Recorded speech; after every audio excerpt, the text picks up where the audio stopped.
Welcome everyone, my name is Sam Mungrut, and today we are going to talk about free cash flow's importance of measurement. Why free cash flows are important? Free cash flows are important because this is the measure we use in finance for value creation. And today we are going to see that actually there are two different ways in which we can calculate free cash flows. One way is the so-called cash flow identity, and the second way is the so-called the financial methods or the formula. So what is the agenda we have actually prepared for today? First, we are going to start talking about what is a cash flow. So it's very important that you understand the concept of a free cash flow. Afterwards, we are going to talk about what is his importance for financial management and for the management of the company as a whole. Then we are going to move on into explaining the cash flow identity. And finally, we are going to use the financial method in order to verify actually the same solutions we have with the cash flow identity. So actually we have two different methods for calculating free cash flows. So what is a free cash flow? Free cash flow is the cash that remains at the end of the year after the company has coped with operating costs, working capital, short-term investments, and capital expenditures, long-term investments. I mean, in other words, the cash that is left at the end of the year that the company can actually distribute among stakeholders, such as creditors and shareholders, is what we call free cash flow. Why free? Because the company is free to distribute those cash flows among these two different stakeholders. Something that you need to understand about free cash flow is that it is the cash that is left. This is very important because sometimes the free cash flow is being confused with the cumulative cash flow. And the cumulative cash flow is absolutely different. Cumulative cash flow is the cash balance at the end of the year and how actually this cash balance move through the whole year until we have a final cash balance at the end of the year, which is actually a way to track whether the company has liquidity or not. Well, actually, this is entirely different as the free cash flow. So free cash flow is the cash flow that is left at the end of the year. And as such, actually, his importance lies in the fact that it's a true measure of value creation, because once the company has coped with operating costs or operating expenses, once the company has coped with short-term investment to actually foster the growth rate of sales for the next year, and after the company has covered actually long-term investment such as the capital expenditures in order to grow in the future for the forthcoming years, so definitely what is left is the true value creation for shareholders and of course creditors. Okay, so for you to understand the cash flow identity, it's very important to see the picture. So please take a look at the picture and see that we have a levered company. I mean a company with debt. So if we see we have assets on the left-hand side, and then on the right-hand side we have debt and we have equity. So actually at the end of the year the assets of the company will generate a free cash flow. And this free cash flow is going to be distributed among creditors and the shareholders of the company in such a way that the free cash flow identity is precisely the following. The free cash flow is equal to the cash flow to creditors plus the free cash flow to the firm's owners. As it is, the free cash flow identity does not tell us actually how to calculate precisely the free cash flow using the, let's suppose, the balance sheet accounts or the income statement accounts. So what we are going to do right now is to try to make a link between the balance sheet accounts and the profit and loss accounts in such a way that we can actually have a flow. And in this way, we are going to turn an accounting identity into a free cash flow identity. So let's start with. So let's suppose that we have two different balance sheets, okay, two consecutive balance sheets. We have actually assets that are being divided into current assets and net fixed assets. And on the right-hand side, we have liabilities, debt, which are going to be divided into current operating liabilities and current financial liabilities and long-term debt. And finally, we have equity. This is very important to understand. Why actually we divide current liabilities into current operating liabilities and current financial liabilities? This is because current operating liabilities are liabilities that you do not need to negotiate with somebody, and in order to get those liabilities, you are not going to pay any financial cost. So this is very important to understand, because current financial liabilities are on the contrary. For current financial liabilities, you do have to bargain for those, and you have to pay an interest in order to get those current financial liabilities. As an example, so let's suppose that for current operating liabilities, we have accounts payable. Accounts payable come from providers of raw material. So if you are going to increase your sales for the next year in, let's suppose, 10%, you are going to require more raw material. So you go to your current providers and ask them whether they can actually give you more credit, okay, in the sense that you are going to purchase more raw material, so the amount of your credit will increase, but the conditions of the credit will still the same, are going to stay exactly the same as before. So the question is, the providers are going to say no? Of course not. If you are actually timely payer, so you pay due in time all your different debts with your providers, so they are not going to have any problem in giving you more, an increase in your line of credit. So, in other words, that's the reason why we call it a current operating liability or a spontaneous liability. Is the providers going to ask you for an interest rate to pay them? No, of course not. So you don't pay any financial cost. What about current financial liabilities? Well, current financial liabilities are completely the opposite. Why? Because you have to, for instance, if you would like to have a bank overdraft for your company, okay, you have to go into the bank to talk to a banking functionary or employee and try to get actually a bank overdraft, okay, in order to operate with your working capital, let's suppose. So the bank is going to give you this line of credit for free? No, you have to definitely pay an interest rate. And definitely this interest rate is going to be very high. It's going to be costly for the company. Okay? So that's the reason why current operating liabilities are completely and entirely different rather than current financial liabilities. Why we made a distinction? We made a distinction between both of them because we are going to calculate the free cash flow assuming that the company has no debt. Oh yes, first we are going to calculate what is the size of the total value creation, and once we have the size of the total value creation, we are going to distribute it into creditors and shareholders. So that's the reason why. Okay, so please remind this. Okay, we are going to calculate the free cash flow as the company has no debt. Okay, as you may remember, actually all the accounts balance in the balance sheet, okay, are cumulative ones. But we are not interested in cumulative account balances. What we are interested in is in differences between those balances.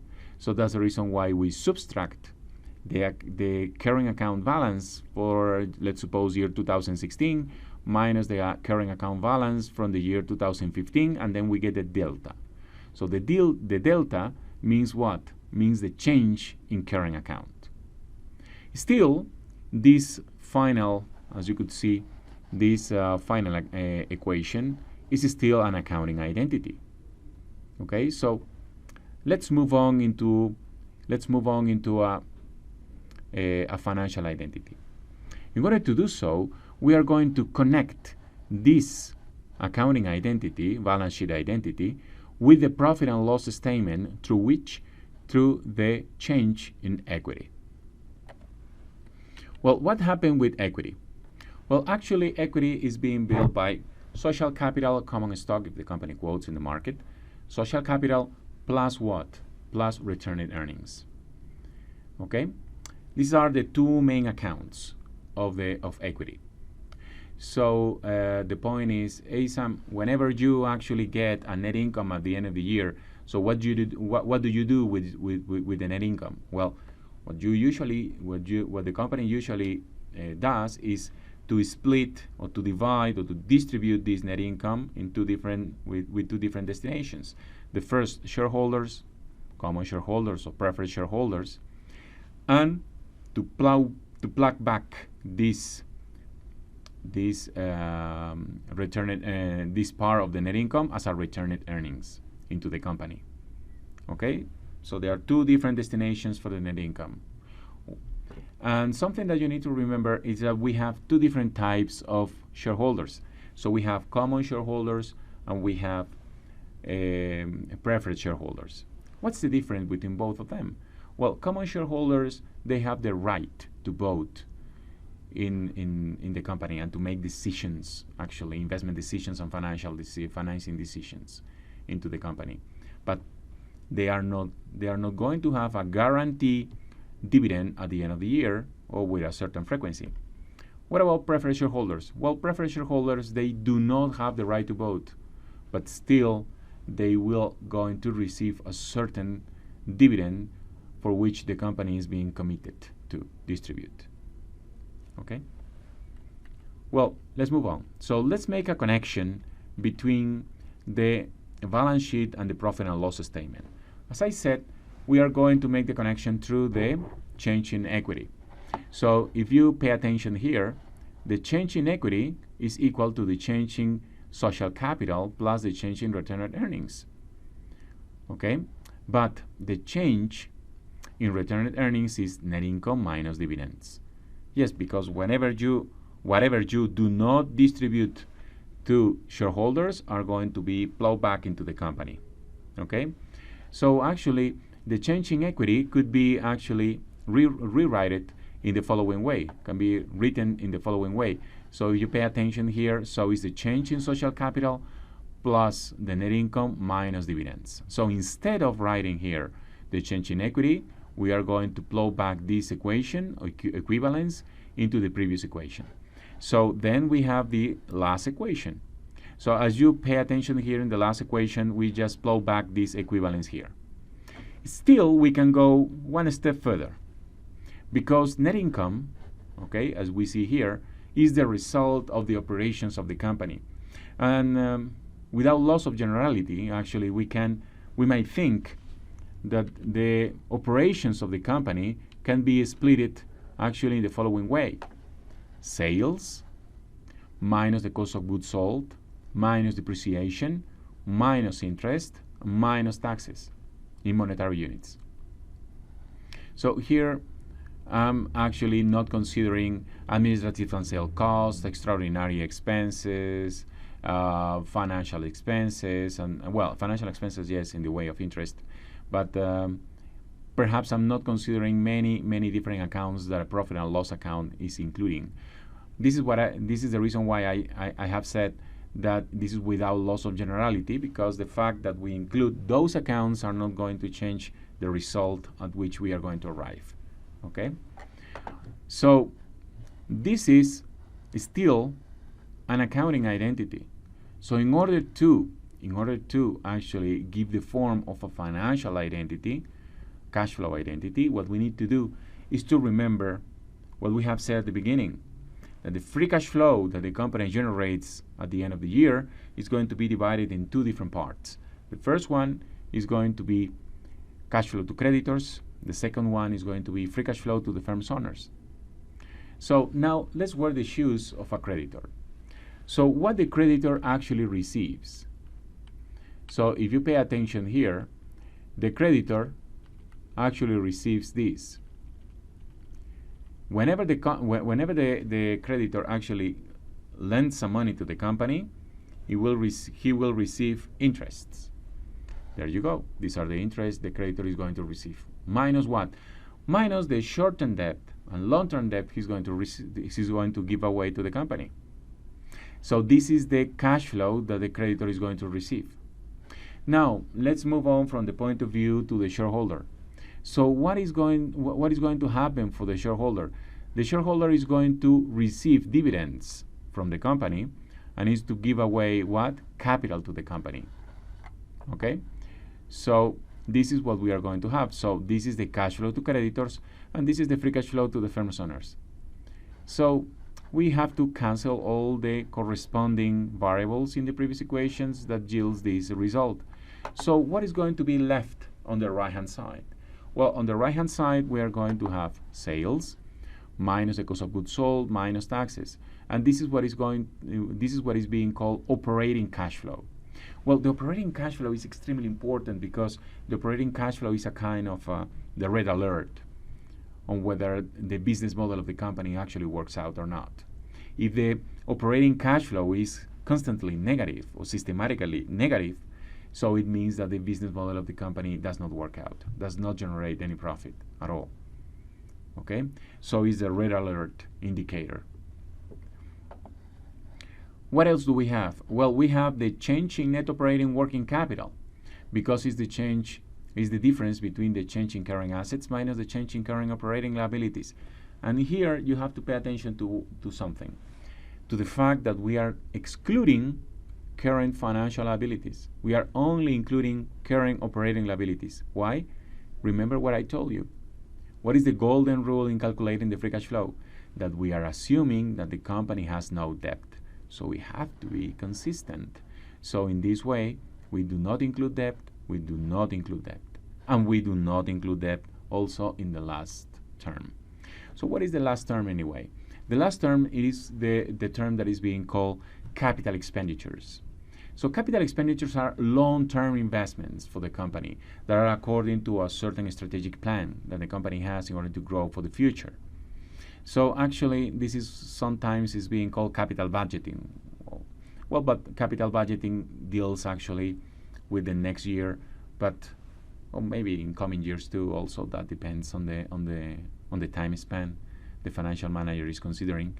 But the most important point here is that this investment, long-term investment, has to be in accordance to a certain strategic plan for growth. Okay?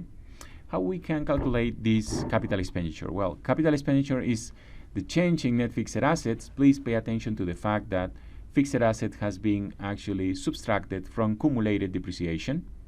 So we have the net value. So we have the change in net fixed assets plus depreciation.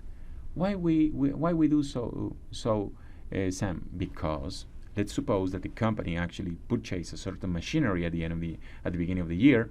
So the machinery is going to depreciate in 10% within the year. So at the end, the company is going to have a machinery that is going to be worth like $900,000.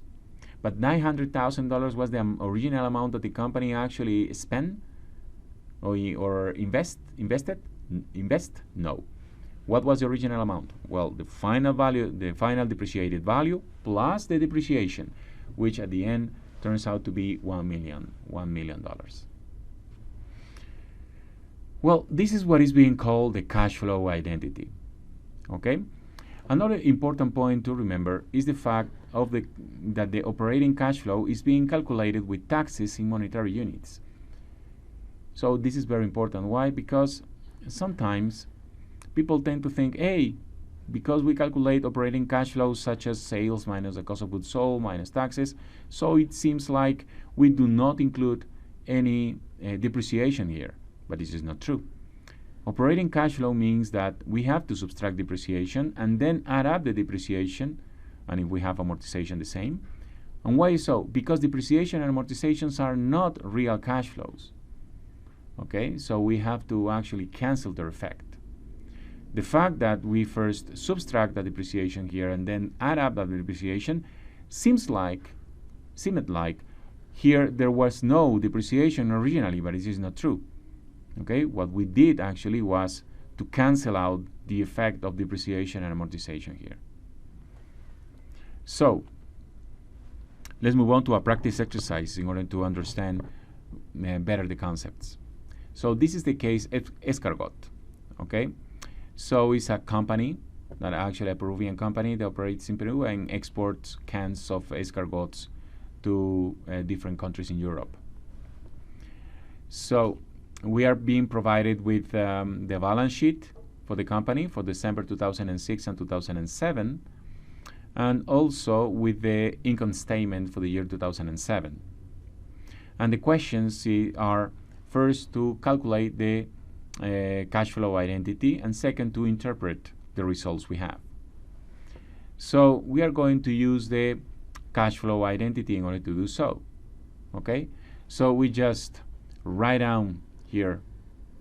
Okay, we write down the cash flow identity completely, and then we start with the cash flow to creditors. So the cash flow to creditors are interests. So interests are how much? We see here 100. Then we have minus the change in current financial liabilities. Well, current financial liabilities, we have two current liabilities, accounts payable and notes payable. So which of the two are operating and which of the two are financial? I will argue that the first one is operating and the second one is financial. Okay, so the current financial liabilities, 200 minus 200 yields 0. So actually that's the reason why we have 0 here. Okay, what about long-term debt? Well, long-term debt in this case moves from 420 minus 400. Remember the last year minus the previous one. And then we have 20.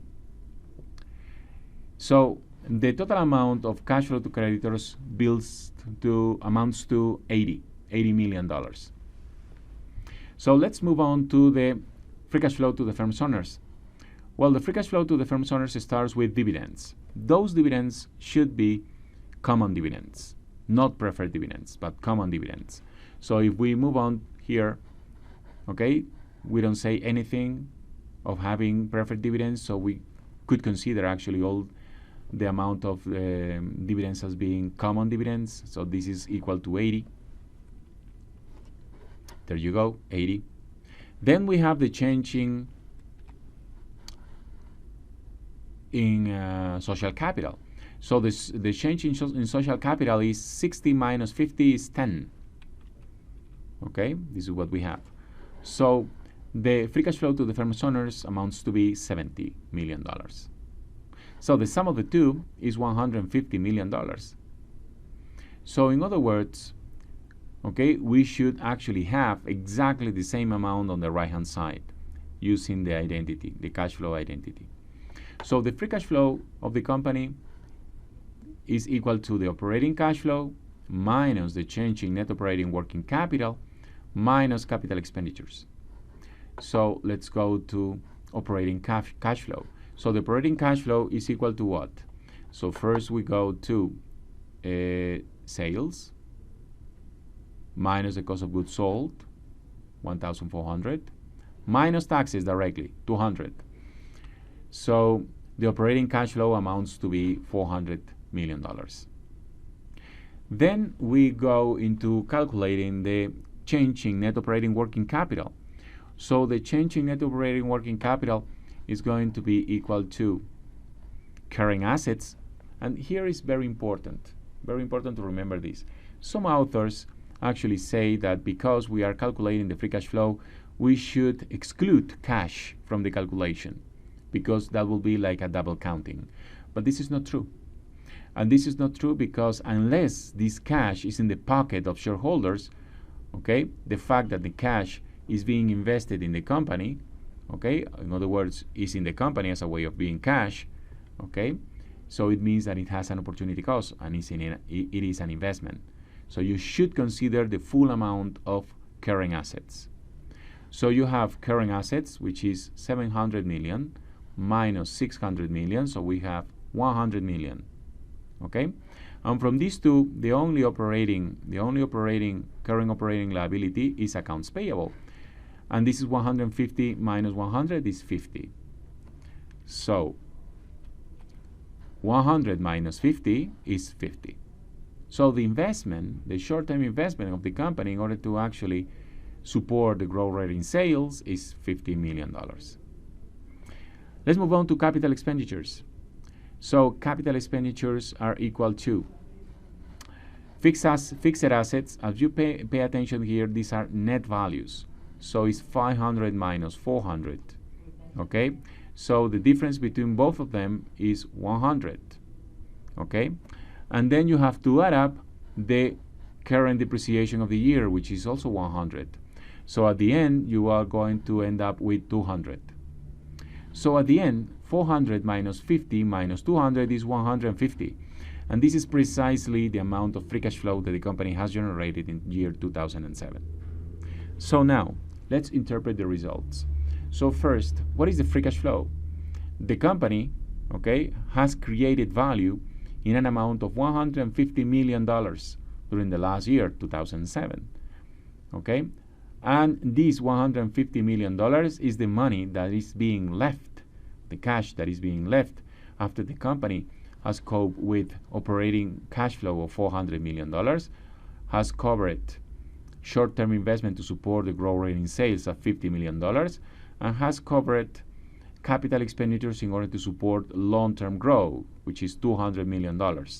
So at the end, the company ends up having $150 million, and this amount of cash is going to be distributed among creditors in $80 million and shareholders in $70 million. So this is the proper interpretation of the result for the cash flow identity.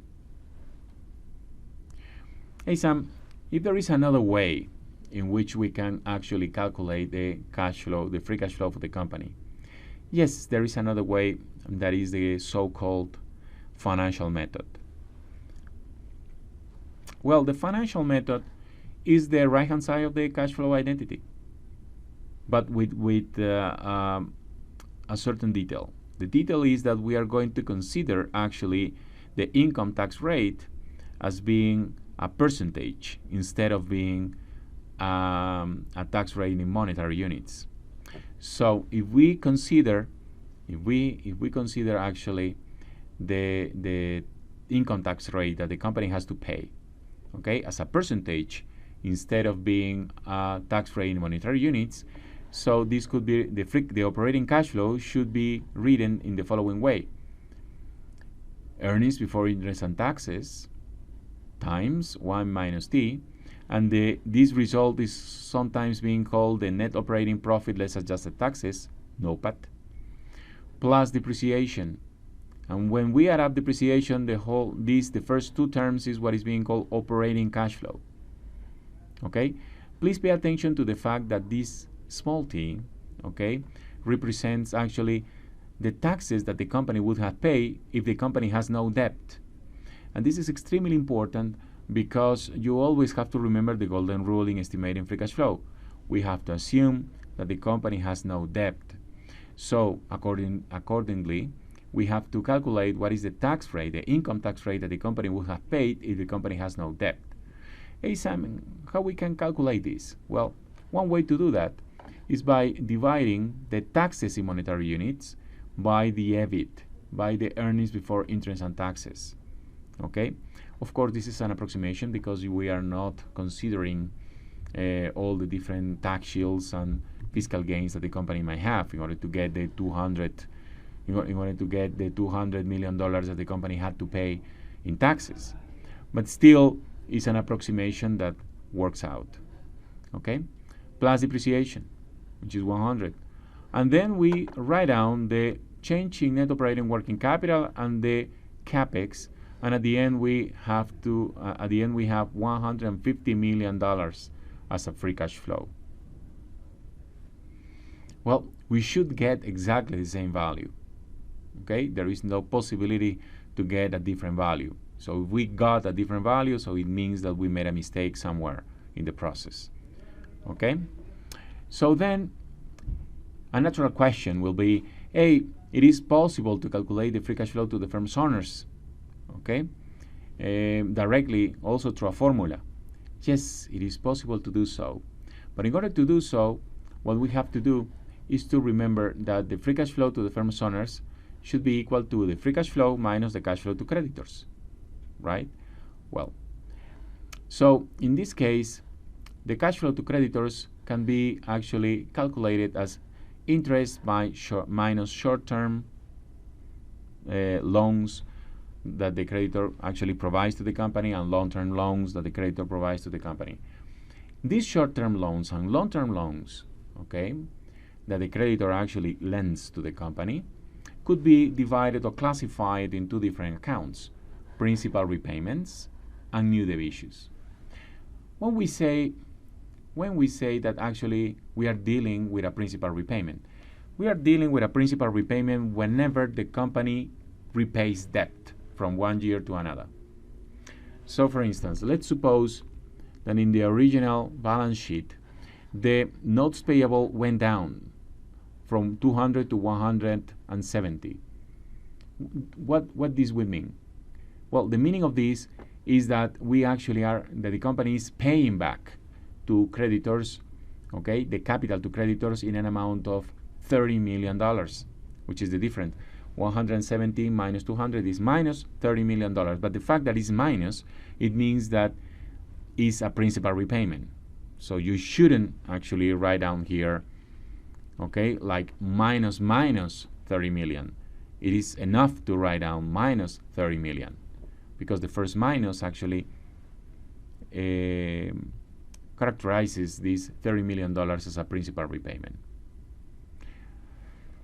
Here we don't have principal repayments, but we do have new debt issues. Pay attention. The new debt issue is long-term debt that goes from $400 million to $420 million. So by how much the long-term debt has increased? In $20 million. So this is a new debt issue, equal to $20 million. Question: hey Sam, it is possible to have also new debt issues for the short-term debt? Of course, yes. I mean, if notes payable went up from 200 to 250, so, and the long-term debt goes up from 400 to 420, so at the end we'll end up having a new debt issue of $70 million, $50 million from short-term and $20 million from long-term. Hey Sam, it is possible to have principal repayments for short-term debt and long-term debt? Of course.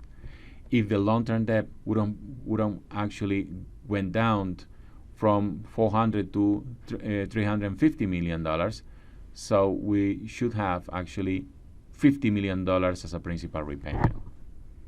You see, so whenever you calculate the principal payments and the new debt issues, you always have to look at the short-term debt and long-term debt. But the short-term debt should be financial, not operating, only financial, okay, current financial liability. Well, this is what we have. So let's blow back into the equation the numbers. So we have $200 million, $100 million, $50 million, $200 million, zero. Preferred dividends. Preferred dividends here are being subtracted because the fact that we are distributing preferred dividends actually somehow left common shareholders with less money. Okay, the same happens with principal repayment. The fact that the company is repaying debt left the shareholders with less money, and with the new debt issues is on the contrary. The fact that the company is acquiring more debt left the shareholders with more money to manage. Okay, so at the end we have actually $70 million for shareholders, and this number is exactly the same as the previous number we have. $70 million to shareholders using the cash flow identity. Well, I hope that this small capsule is a lot of help for you, has been of help for you, and let's see each other in the next one. Thank you very much and have a great day.